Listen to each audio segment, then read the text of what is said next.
Hello बच्चों, कैसे हो आप? बच्चों, मैं अलका रावत आज आपको पढ़ाऊंगी कक्षा 3 संस्कृत का षोडशः पाठः 16वां पाठ, जिसका नाम है एकः कुत्र गतः। एकः मीन्स एक, कुत्र मीन्स कहाँ, गतः मीन्स गया, एक कहाँ गया। तो देखते हैं क्या कहानी है, कहाँ चला गया होगा एक। तो चलिए पढ़ते हैं। 10 बालकाः स्नानाय नदीतटं गच्छन्ति। 10 बालक स्नान करने नदी तटम मीन्स नदी तट में, गच्छन्ति मीन्स जाते हैं। 10 बालक क्या करते हैं? स्नान करने नदी तट पर जाते हैं। ते स्नानं कृत्वा नदी पारम आगच्छन्ति। ते मीन्स वे मीन्स वो 10 बच्चे जो नदी में नहाने गए थे, तो वे स्नानम कृत्वा स्नान करके नदी पारम आगच्छन्ति। नदी पार स्नान करके क्या करते हैं? नदी पार करके आते हैं। तत्र तेषां नायकः कथयति। तत्र मीन्स वहाँ, तेषाम उनके, नायक मीन्स उनका जो हेड थे, मतलब उनके साथ जो सबसे बड़े थे, नायक उनके साथ जो आए थे, वो कथयति कहते हैं। सर्वे संति नवा। सर्वे मीन्स सभी, हैं ना, मतलब कि तुम सभी आ गए हो ना। जब ज़्यादा भीड़ होती है तो पता ही नहीं चलता कि कितने आए कितने नहीं, तो बार बार गिनती करनी पड़ती है। तो इति कथयित्वा, यह कहकर, सह वह, एकः द्वौः त्रयः चत्वारः पञ्च षट् सप्त अष्ट नव इति क्रमेण सर्वान् गणयति। तो यह कहकर क्या करता है? वह गिनती करने लगते हैं। कौन?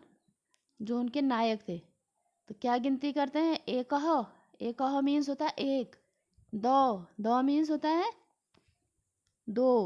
त्रय मीन्स तीन। चत्वारः चार। पंच पाँच। षट् छः। सप्त सात। अष्ट आठ। नव मीन्स नौ।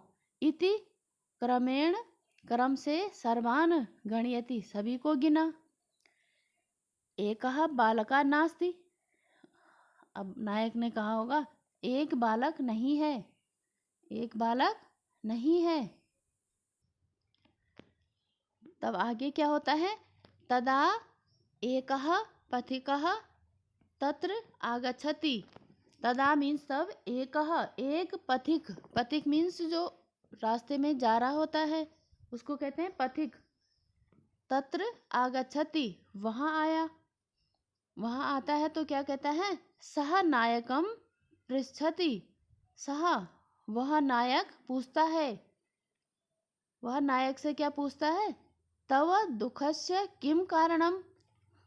तो मीन्स तुम्हारे, मतलब दुखी होने का क्या कारण है? नायक से उसने पूछा, पथिक ने। तो तब नायक कहता है, तदा सह नायकः वदति। तब सह वह नायक बोलता है, वयं 10 बालकाः स्नानाय आगतः अस्मि। वयम मीन्स होता है हम, 10 बालक स्नान करने आए हैं। इदानीम नव बालका एव। इदानीम में अब यहाँ कितने बालक हैं? 9 बालका एव। अब 9 ही बालक हैं। एकः कुत्र गतः, एक कहाँ गया। इति मम दुखस्य कारणम। इति मीन्स यही मेरे, मम दुखस्य कारणम, यह मेरे दुख का कारण है। तो पथिकः तान बालकान गणयति। पथिक ने क्या किया? उन बालकों को क्या किया? गिना। अब पथिक जो है, जो राहगीर है, उसने क्या किया? उन बालकों को गिनना शुरू किया। तो ततः सह नायकम कथयति। तब वह नायक से कहता है क्या, त्वम स्वम न गणयसि, तुम स्वयं को नहीं गिन रहे थे, तुमने स्वयं को क्या किया, नहीं गिना। वो सब 9 बच्चों को गिन रहा है लेकिन अपने आप को नहीं गिन रहा था। तो तब क्या किया, पथिक ने गिना तो पूरे के पूरे 10 थे। तो 10मः बालकः त्वम एव असि, 10वें बालक कौन है, कि तुम ही हो। बोला 10वां बालक तुम ही हो। तदा ते प्रसन्ना बालका गृहम गच्छन्ति। तदा तब, ते मीन्स वे बालक, जो 10 के 10 बालक प्रसन्न होकर बालक कहाँ चले गए, गृहम गच्छन्ति, घर को जाते हैं। तो बहुत ही अच्छी कहानी थी। तो बच्चों अब करते हैं इसके शब्दार्थ। तो शब्दार्थ में है स्नानाय मतलब स्नान के लिए, कृत्वा करके, आगच्छन्ति आते हैं, तेषाम उनका, कथयति कहता है, सर्वे सभी, सन्ति मीन्स है, कथयित्वा कहकर, गणयति गिनता है, तदा तभी, पथिकः राहगीर, तान बालकान उन बालकों को, एव मीन्स ही, असि मीन्स हो, तो भूत्वा मीन्स होकर। तो ये थे इसके शब्दार्थ। तो अब करते हैं इसका अभ्यास। अभ्यास का पहला प्रश्न है, चित्राणि दृष्ट्वा संख्यया सह उचित मेलनम कुरुत। चित्र को देखकर संख्याओं के साथ उचित मिलान करना है। तो कितने हैं, पहले फूल दिख रहे हैं, कितने फूल हैं, 1 2 3 4 5, 5 को संस्कृत में कहते हैं पंच। अब है कुर्सियाँ, कितनी हैं, 3, तो 3 को त्रयः। अब सेब दिख रहा है भाई, 1 2 3 4, चत्वारः। अब है 1 2 3 4 5 6 7, 7 तितलियाँ हैं, तो सप्ताह। अब गुब्बारे दिख रहे हैं कितने, 1 2 3 4 5 6 7 8, अष्टः। कितने गुब्बारे हैं, 8। अब है इसका दूसरा प्रश्न, उपयुक्त पदानि चित्वा रिक्त स्थानानि पूरयत। उपयुक्त पदा मतलब जो ये पद दिए गए हैं इनको चुनकर रिक्त स्थान पूरे करने हैं। तो पहला है दो, दो मीन्स होता है 2, चत्वारः 4, दशः 10, एकः 1, त्रीणि 3, सप्तः सप्त मीन्स होता है 7। तो देखते हैं कौन कितने हैं। सूर्य कितने होते हैं, एकः भवति। तो क्या आएगा, सूर्यः एकः भवति, सूर्य एक होता है। चंद्रः अपि एकः भवति, चंद्रमा भी क्या होता है, एक होता है। अब ख है अस्माकम, अस्माकम मीन्स हमारे, पादौ भवतः, हमारे पाद मीन्स होता है पैर, हमारे पैर कितने होते हैं, 2। तो हमारे 2 पादौ भवतः परम पशूनाम, पशूनाम मीन्स क्या होता है, पशुओं के कितने पैर होते हैं, 4 पादाः भवन्ति, 4 पैर होते हैं। अब गा है सप्ताहे दिनानि भवन्ति, सप्ताह में कितने दिन होते हैं, 7। तो 7 को कहते हैं सप्त। अब घ है वेदाः भवन्ति, वेद कितने होते हैं भाई, वेद कितने होते हैं, 4। तो 4 कितने होते हैं, 4। अब है रावणस्य मुखानि सन्ति, रावण के मुख होते हैं कितने, 10। रावण के कितने मुख होते हैं, 10 होते हैं।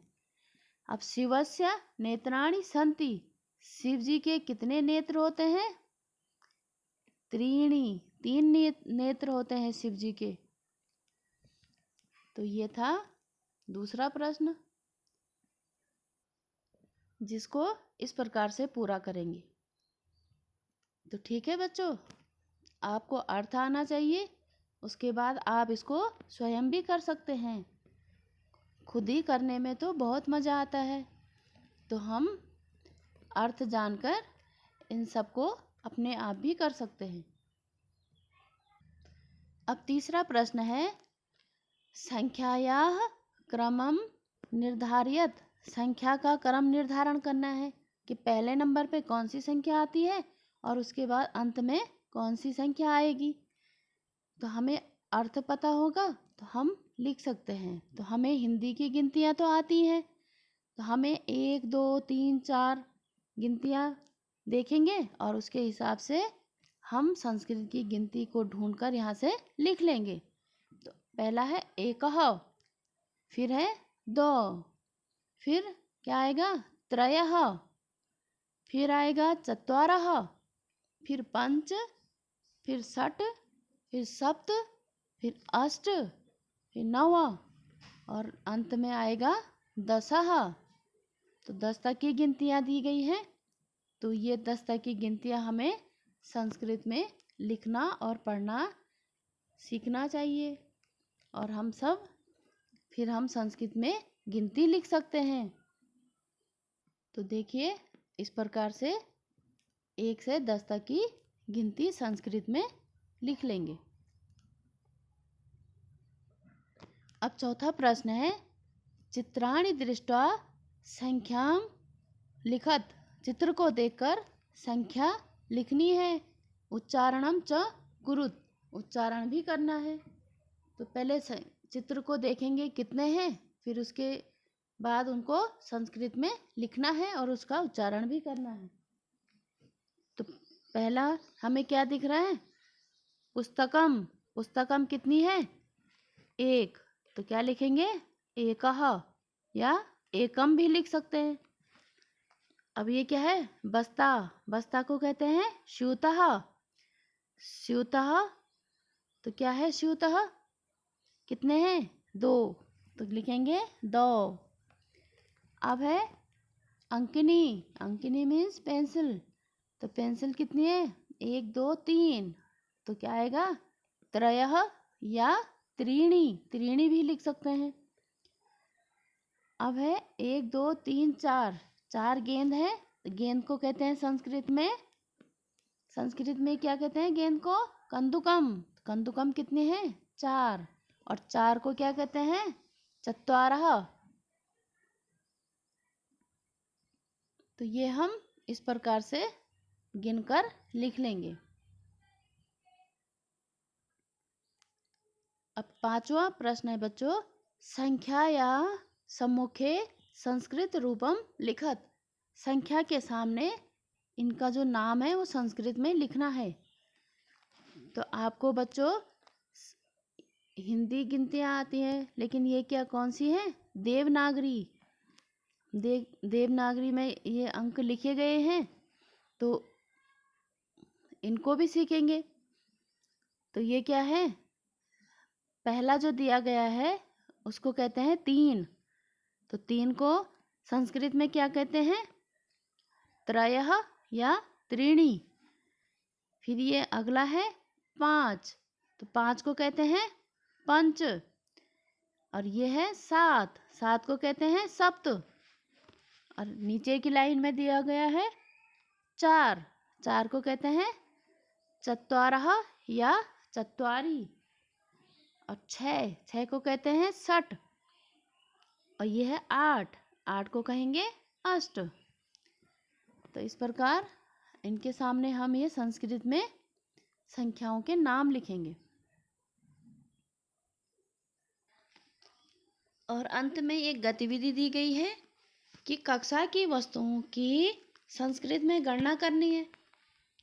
तो कक्षा में जितनी वस्तुएं होंगी उनकी गिनती हम आज तक करते थे, कितनी है 1 2 3 4 या फिर 1 2 3 4। लेकिन अब हम संस्कृत में करेंगे। कैसे, एकः 2 त्रयः चत्वारः 5 6 7 8 9 और 10। तो क्या लिखेंगे इस 10 या आगे के, जब आप कक्षा 4 में जाएंगे तो आगे के अंकों को भी सीखेंगे। तो अब दूसरी गतिविधि है, कक्षा में उपस्थिति के अनुक्रमांकों को संस्कृत में बोलेंगे। तो जैसे किसी का अनुक्रमांक 10 है तो वो कहेगा 10, किसी का 9 है तो 9, किसी का 7 सप्ताह। तो इस प्रकार गतिविधि के साथ साथ हमें वो पढ़ने भी आ जाएंगे और हमें संस्कृत गिनती भी याद हो जाएंगी। तो इस प्रकार बच्चों ये था कक्षा 3 संस्कृत का 16वां पाठ, जो कि इसका अंतिम पाठ था।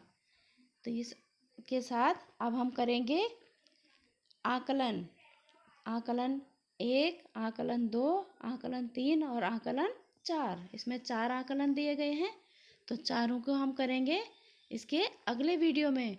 तब तक के लिए बाय बाय, टेक केयर।